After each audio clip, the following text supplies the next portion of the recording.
புலன் விசாரணை அவங்களுடைய புலன் விசாரணை நல்லா இருக்காது. எங்க அண்ணன் செல்வமணி எடுத்த கேப்டன் விஜயகாந்த் நடிச்ச படம் புலன் விசாரணை வேணா நல்லா இருக்கு. சும்மா சொல்லிக்கிறதான் அது ஒரு விசாரணை போடு, ஒரு கமிஷனை போடு, தனி நபர் ஒரு நீதிபதி பேர்ல ஒருத்தர் தலைமையில ஒரு விசாரணையை போடு. இதெல்லாம் என்னன்னா டேக் டைவர்ஷன். கேவலம் இது ஒரு தேசிய அவமதிப்பு, ஒரு மாநில அவமதிப்பு, எங்களுடைய காவல்துறை படையை அவமதிக்கிறதாக தான் நம்ம பார்க்கிறோம். சார், இந்த கரூர் விவகாரத்தில் சிபிஐ விசாரணைக்கு உத்தரவிட்டு உச்சநீதிமன்றம் இல்லை, சிபிஐ விசாரணைங்கிறது நாங்கள் எப்பவுமே அதை ஏற்கிறது இல்லை. ஏன்னா அது ஒரு மாநில உரிமைக்கு, மாநில தன்னாட்சிக்கு எதிரானது, ஒரு அவமதிப்பா நான் பார்ப்பேன் எப்பவுமே.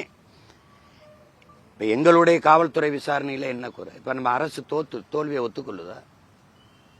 இல்ல இந்த மாநிலத்தில் எல்லாமே நீங்க மாநில உரிமை பேசிட்டு இப்ப சிபிஐல இருக்கிற அதிகாரிகளுக்கு 2-3 மூளை இருக்கா? அப்படி ஒண்ணும் இல்ல.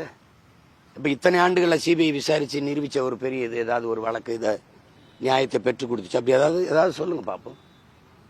இது தமிழ்நாடு அரசுகிட்ட இருக்கு, சிபிஐ மத்திய அரசுகிட்ட இருக்குது, இந்திய ஒன்றிய அரசுகிட்ட இருக்குது. நம்ம நினைச்சுக்கிட்டு இருக்கோம் நீதிமன்றம், தேர்தல் ஆணையம், அமலாக்கத்துறை, வரி வருவாய்த்துறை, இந்த வருமான வரித்துறை, இந்த மாதிரி இந்த மத்திய புலனாய்வுத்துறை எல்லாம் தனித்த அதிகாரம் கொண்ட தன்னாட்சி அதிகாரம் பெற்ற அமைப்புகள் என்று நம்பிக்கொண்டிருக்கோம். அது ஆட்சியாளர்களுடைய 5 விரல்களைப் போல இருக்கும். அது நீட்னா நீட்டும், மடக்குனா மடக்கும். அதனால அதை பேசி பயன் இல்லை. சிபிஐ விசாரணையில் என்ன வந்துடும்? அப்ப இவ்வளவு சிறந்த காவல்படை, எங்க காவல்படையை அவமதிக்கிறீங்க. நீங்க என்ன பிரச்சனைன்னு சொல்லுங்க. நீங்க அப்படி பார்த்தா சிவகங்கை அந்த லாக்அப் டெத்ல வந்து பாத்தீங்கன்னா யாருமே கேட்காம தமிழக அரசு சிபிஐ விசாரணைக்கு, அதுதான் சொல்றேன், திராவிட அரசு தான் கேட்கும். அப்ப அரசு தோல்வியை ஒத்துக்கொள்ளுது. எப்பவுமே ஒன்னு சொல்றேன் கேளுங்க, இது காலத்தை கடத்தி விடுவதும் அதை மறக்கடிச்சு வேற பக்கம் திருப்பி விடவும் பயன்படுமே ஒழிய நாளையில இருந்து விசாரணை தொடங்குமா? சொல்லுங்க. ஒரு 2 மாசத்துல விசாரணையை இது பண்ணி அறிக்கை தாக்கல் பண்ணி ஒரு முடிவுக்கு கொண்டு வருமா சிபிஐ? சொல்லுங்க. புலன் விசாரணை அவங்களுடைய புலன் விசாரணை நல்லா இருக்காது. எங்க அண்ணன் செல்வமணி எடுத்த கேப்டன் விஜயகாந்த் நடிச்ச படம் புலன் விசாரணை வேணா நல்லா இருக்கும். சும்மா சொல்லிக்கிறதான் அது ஒரு விசாரணை போடு, ஒரு கமிஷனை போடு, தனி நபர் ஒரு நீதிபதி பேர்ல ஒருத்தர் தலைமையில ஒரு விசாரணையை போடு. அப்படிலாம் என்னன்னா டேக் டைவர்ஷன். சாலையில போயிட்டு இருக்கும்போது டேக் டைவர்ஷன் போடுவான். இந்த பக்கம் திரும்பி போ, அந்த பக்கம் திரும்பி போ, திசை திருப்பி விடுறது தான். இப்ப சிபிஐ விசாரணை இருக்கு, நம்ம ஒன்னும் சொல்ல முடியாதுன்ட்டு போயிருவீங்க. இதுதான் நடக்கும். இப்ப நீதிமன்றத்தில் வழக்கு இருக்குன்னு ஒன்னும் சொல்ல மாட்டேன். இப்ப சிபிஐ கிட்ட இருக்கு விசாரணை, அது வந்தவொடனே பேசுவோம்.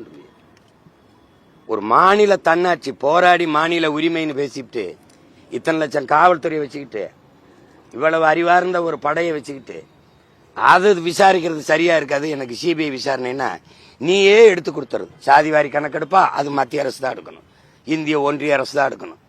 அப்ப அருகில் இருக்கிற மாநிலத்தில் சீதாராமையா எடுக்கிறாரு. அது என்னது? பள்ளிக்கூடத்துக்கு 10 நாள் விடுமுறை விட்டு எடுறான்றாப்புல.